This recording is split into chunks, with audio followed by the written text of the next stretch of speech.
Di suatu masa dan di suatu zaman, di bumi terdapat peradaban yang sangat maju. Mereka memiliki teknologi yang paling maju.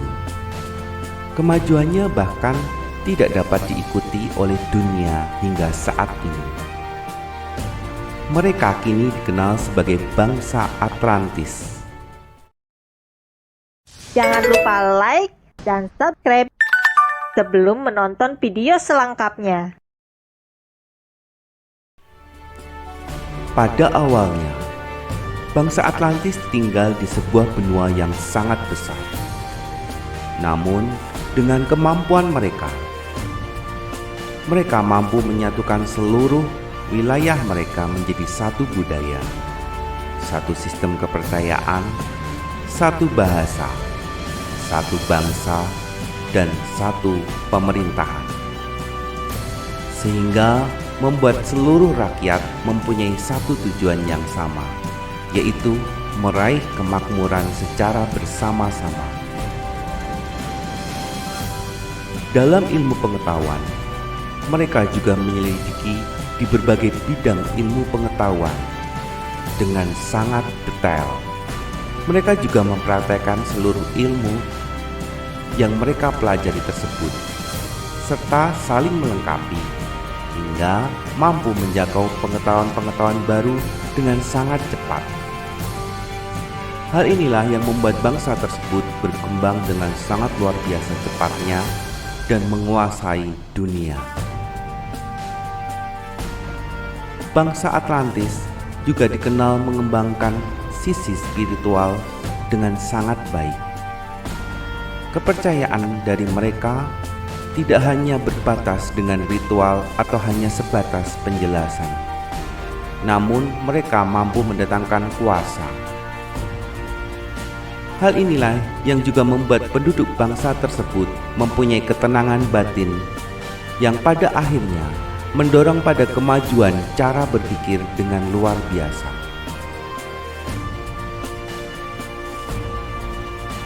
Dengan tertatanya sistem yang ada pada saat itu dan kompleksitas pengetahuan yang dimiliki, bangsa Atlantis mampu mengeksplorasi bumi dengan sangat pesat, baik di permukaan bumi maupun di dalam laut.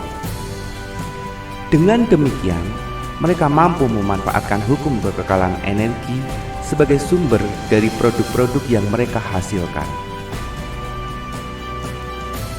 Keinginan untuk mencari inti dari semua energi membuat mereka melakukan riset secara besar-besaran, yang dipadu dengan tombak yang dimiliki oleh pemimpin mereka. Bangsa Atlantis berusaha mengakses inti dari seluruh energi untuk mendapatkan kekuatan yang tanpa batas. Suatu ketika di suatu masa, setelah semua perlengkapan telah dibuat dan siap, mereka pun akhirnya melakukan uji coba. Pada saat itu, mataharilah yang dijadikan sasaran penarikan energi inti. Kemudian, dengan perpaduan berbagai gelombang, maka tertariklah inti dari energi matahari. Dan tombak pemimpin mereka diletakkan untuk menyerap energi matahari. Sayangnya, hal yang tak terduga pun mulai terjadi. Alat yang mereka buat ternyata tidak mampu menyerap energi tersebut dengan baik dan membuatnya hancur. Tidak berhenti di situ. Energi inti dari matahari yang mereka serap, sebagian pun terbias ke benua yang mereka tempati. Hal ini membuat seluruh benua yang mereka tempati tenggelam ke dasar samudra. Hungry for power.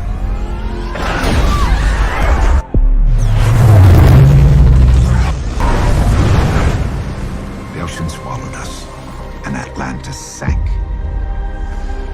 But the very power that collapsed.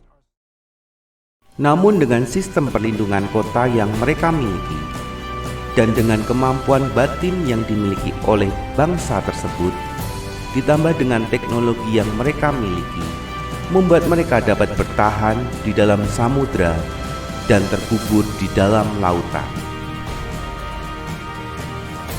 Di sana mereka mulai membenahi sistem kota dan penduduknya, yang membuat mereka mampu menyesuaikan diri dan mulai memenuhi seisi samudra dengan penduduk mereka.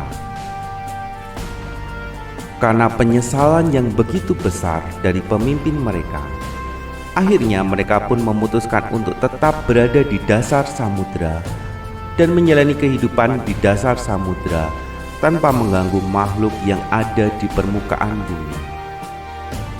Hal ini kemudian disepakati oleh para pemimpin bangsa Atlantis. Dari kesepakatan tersebut, mereka kemudian memutuskan untuk menghukum berat bagi siapapun yang melakukan interaksi dengan makhluk di permukaan bumi. Hal ini yang membuat mereka tidak akan pernah ditemui oleh manusia dan akan selalu menghindari pertemuan dengan manusia. Seluruh bangsa Atlantis tidak berani melanggar dari peraturan yang dibuat oleh pemimpin mereka, karena beberapa yang telah melakukan penolakan atas hal tersebut telah dihukum mati.